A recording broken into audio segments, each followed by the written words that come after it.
शेतजमीन भाड्याने देताय? आता कसलीही चिंता करू नका, कारण महसूल विभागाने शेतकरी हितासाठी घेतलाय एक महत्त्वाचा निर्णय. शेतजमीन भाड्याने देताना होणारे वाद, तोंडी व्यवहार आणि भविष्यातील अडचणी टाळण्यासाठी राज्य शासनाने महत्त्वपूर्ण मार्गदर्शक सूचना जारी केल्या आहेत. मुख्यमंत्री देवेंद्र फडणवीस यांच्या सूचनेनुसार आणि महसूल मंत्री चंद्रशेखर बावनकुळे यांच्या पुढाकारातून महाराष्ट्र शेतजमीन भाडेपट्टा अधिनियम 2017 आणि नियम 2024 ची प्रभावी अंमलबजावणी करण्यात येत आहे. यानुसार आता प्रत्येक भाडेपट्टा करार नोंदणीकृत असणे बंधनकारक राहणार आहे. करारामध्ये कालावधी, मोबदला आणि अटींचा स्पष्ट उल्लेख करावा लागणार आहे.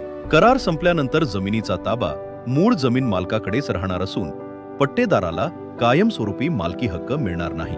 प्रत्येक तहसीलदार कार्यालयात स्वतंत्र पट्टा करार नोंदवही तयार करण्यात येणार आहे. जमीन मालक आणि पट्टेदार यांच्यातील वादांवर तहसीलदार 3 महिन्यांच्या आत निर्णय देणार आहेत.